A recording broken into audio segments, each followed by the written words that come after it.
Shri Shringla, Chief Coordinator of the G20. They will make brief opening statements, after which we'll open the floor for questions. Please note that we may not be able to accommodate all your questions given the time limit, but I would request now, sir, if you would like to take the floor first. Thank you. Thank you very much. Friends from the media, it is a great pleasure for all of us to speak to you even as the G20 summit deliberations continue. You may be aware that at the start of the second session, the summit has adopted the G20 New Delhi Leaders Declaration. What I would like to do is to give you an overarching perspective of India's G20 presidency. Thereafter, I would request my colleague, Finance Minister Nirmala Sitharaman, to speak about the key outcomes from the finance track. The Indian G20 Sherpa, Amitabh Kant, will then similarly speak on the results of the Sherpa track. We would thereafter be very glad to respond to your questions and comments. The message of our presidency, as you are all aware, is that we are one earth, one family, and we share one future. This draws the entire proceedings of the New Delhi summit are in fact organized accordingly, with 3 sessions devoted to each aspect of this theme. Now, reflecting this approach, we have consciously sought to make this G20 as inclusive and broad-based as possible. It is witnessing the participation of its 20 member states, 9 invitee nations, and 14 international organizations. It is a matter of particular satisfaction for us that the African Union has this morning become a permanent member of the G20, that too during the Indian presidency. This is in keeping with the priority that we attach to addressing the urgent concerns of the Global South. You would recall that at the beginning of our presidency, Prime Minister Modi's initiative, 125 nations were consulted to express the voice of the Global South. In terms of its organization and program, the Indian presidency, if I may say so, has been exceptional.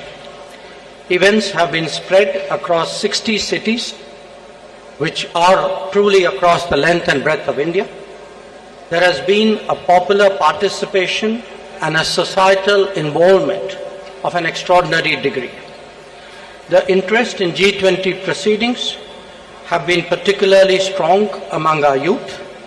It has been an opportunity to showcase our culture, traditions, and heritage as well. The G20 has contributed to making India world ready and the world India ready. The declaration that the leaders have agreed on today focuses on promoting strong, sustainable, balanced, and inclusive growth.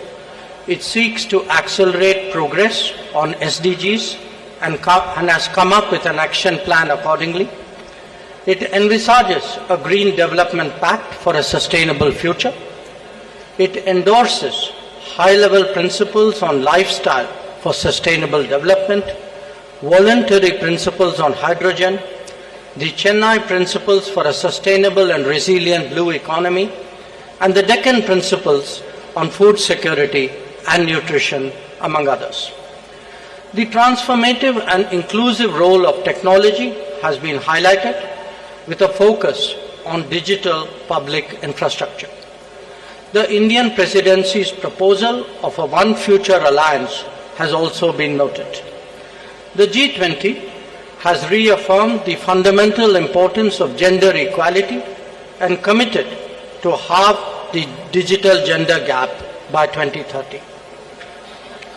Recognizing that the post-pandemic world order must necessarily be different from the world before it, the leaders have also emphasized the need to reinvigorate multilateralism and reform international financial institutions. This is particularly relevant to managing global debt vulnerabilities. So, as you can see, there have been many far-reaching and very consequential policies and decisions that have been agreed upon today. Keeping all that in mind, I would, at this stage, request Finance Minister to highlight the key issues from the finance track. Thank you, Jaishankarji.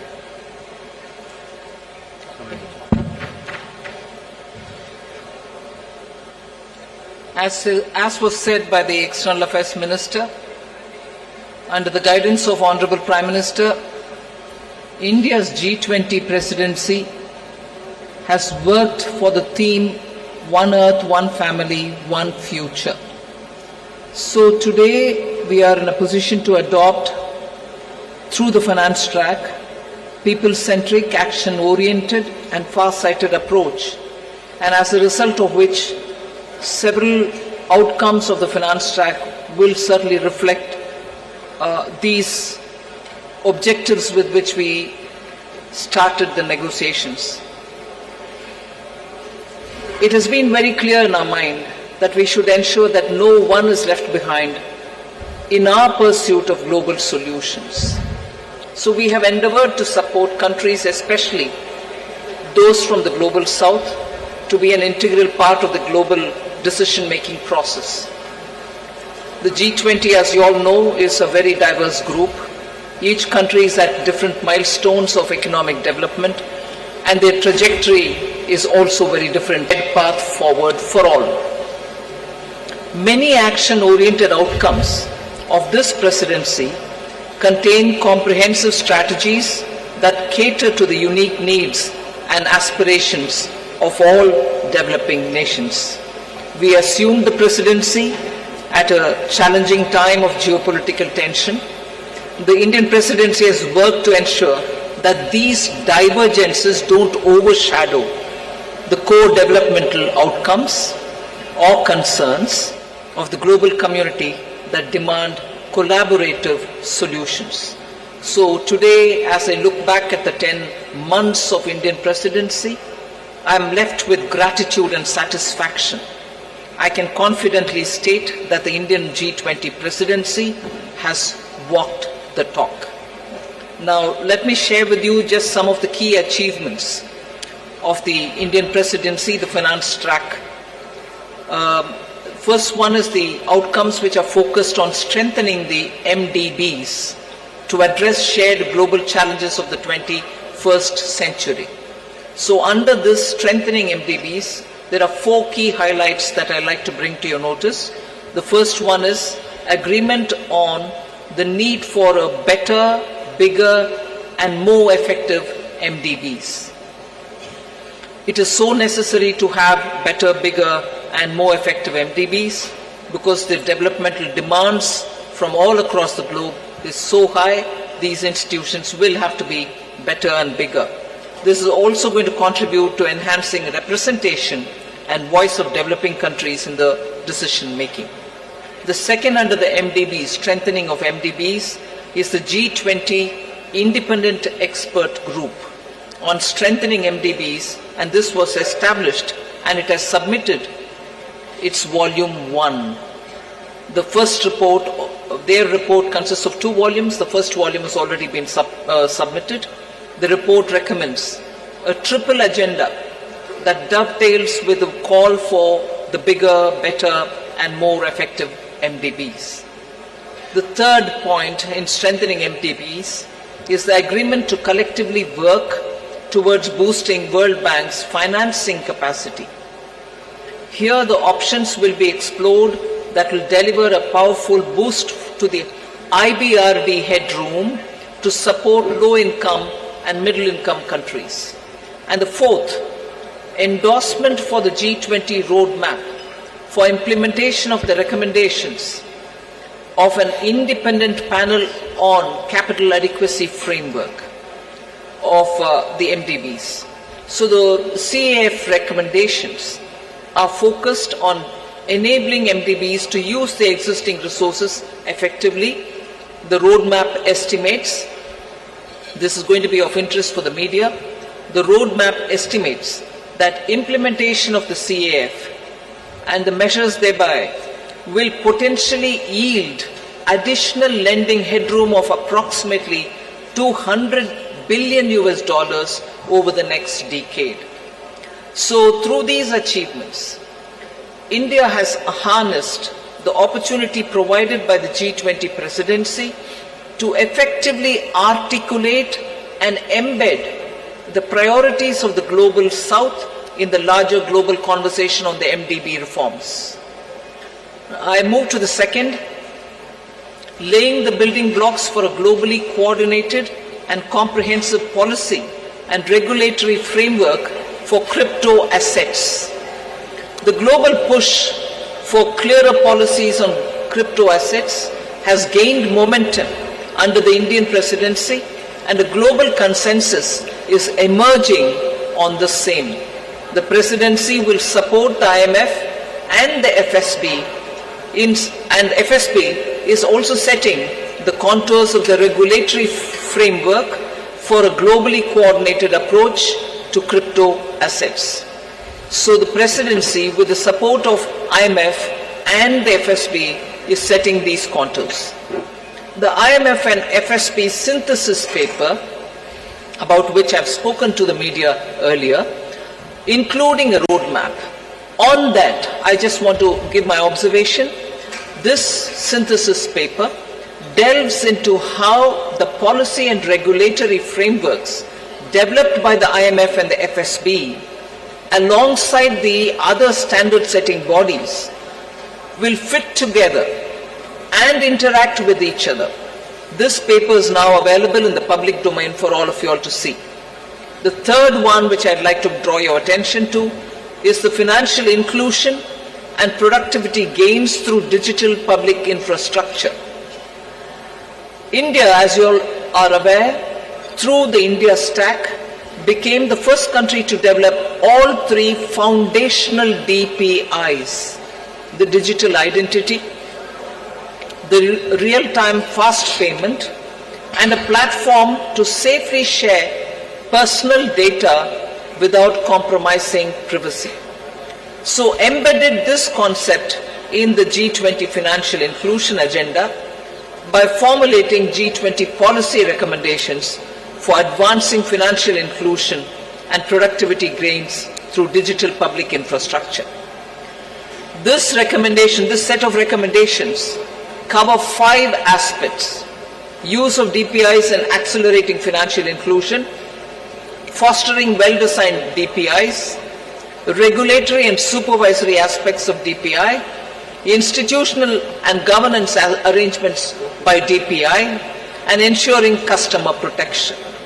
So DPI has also been integrated into the G20 Financial Inclusion Action Plan, the FIAP, which will run between 2024 and 2026. That's a strong legacy of the Indian presidency. We also assume the co-chair of the Global Partnership for Financial Inclusion. The implementation of the Financial Inclusion Action Plan, as well as the policy recommendations on DPI, will remain as areas that will continue to be heard across the G20 forum. So the fourth one, which I'd like to highlight, is the debt resolution under the common framework and also beyond the common framework. Since its establishment in 2021, only Chad as a country has had its debt restructured.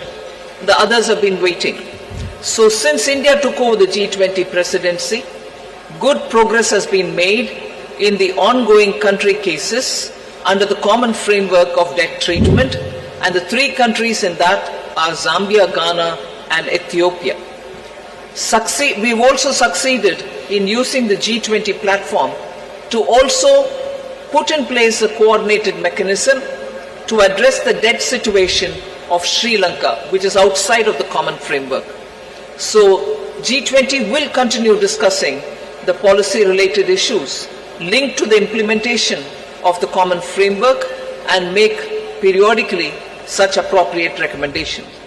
The launch of the Global Sovereign Debt Roundtable, which is co-chaired by IMF, the World Bank, and also the G20 presidency, to enhance the conversation among the various stakeholders and address current shortcomings in the debt restructuring process.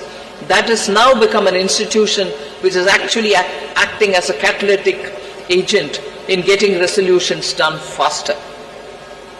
The fifth point under the finance track, which I'd like to bring to your notice, is the financing of cities of tomorrow. Key concerns of the low-income countries and emerging markets is always been to mobilize resources for financing sustainable, resilient, and also inclusive cities of tomorrow. The G20 principles, which are issued for financing cities of tomorrow to promote effective and efficient use of financial resources to support urban development that is socially inclusive, environmentally responsible, and economically sustainable, are now all under the framework of the principles which have been used. The MDBs and the development financial institutions can use these principles in their financing plans for urban infrastructure. The sixth, which I'd like to quickly draw your attention, is the two-pillar solution on global taxation, the international taxation. We've made substantial progress in the two-pillar solution, and the work has also happened on the exchange of information on immovable property transactions between countries. There is a launch of the pilot program of the South Asia Academy in India for tax and financial crime investigation in collaboration with the OECD. The seventh, on which I'll elaborate, is mechanism to support the timely and adequate mobilization of resources for climate finance. Till date, the conversation was focused on calling on developed countries to say, where is that $100 billion US dollars, which didn't come. But Indian presidency adopted an action-oriented approach, and the G20 explored mechanisms that can support timely and adequate mobilization of resources for climate finance, facilitating access to multilateral climate funds and enhancing their leverage and ability to mobilize private capital has also been our focus. Special focus again on development, demonstration, deployment of green and low carbon technologies. Now the list of outcomes, I've pointed out 7, just 3 more which I'll not go into the detail, but you can take it as enough has been done on that. I'll also put it out for your consideration. Scaling up sustainable finance for social sectors, health and education. Technical assistance for capacity building. Then global conversation on transition policies, especially to include range of options, both on pricing and non-pricing. And the third one, enhancing finance health collaboration so as to cover many other work streams as well. So I listed out 7, elaborated on them, 3 others which have not elaborated, but on all of them, substantial progress and outcomes have been achieved. India's received tremendous support from the G20 members across the table. The outcomes of the Indian presidency are a testimony to India's commitment to multilateralism and for international cooperation. We assure the upcoming Brazilian presidency of our strong support and to continue the momentum on key issues of global importance. I now hand over back to Minister Jaishankar. Thank you, Nirmala ji. May I now request G20 Sherpa Amitabh Kant to bring out the major outcomes from the Sherpa track. Thank you, Minister. So first of all, when we started India's presidency, the Prime Minister had said that India's presidency must be inclusive, it must be decisive, it must be ambitious, and it must be action-oriented. The New Delhi Leaders' Declaration has 83 paras in all. All 83 paras have 100% consensus across all countries. There are 8 paras on the geopolitical issue, which is entitled Planet, People, Peace and Prosperity. All those 8 paras have 100% acceptance. All countries have unanimously supported the New Delhi Leaders' Declaration. This is one declaration without a single footnote and without any chair's summary. This is a complete statement with 100% unanimity. This demonstrates both the Prime Minister's and India's great ability to bring all developing countries, all emerging markets, all developed countries, China, Russia, everybody together on the same table and bring consensus. Secondly, this has been the most ambitious तो G20 press briefing leaders declaration पर खास बयान लगातार इस अहम खबर पर नजर बनी हुई है। फिलहाल के लिए नमस्कार।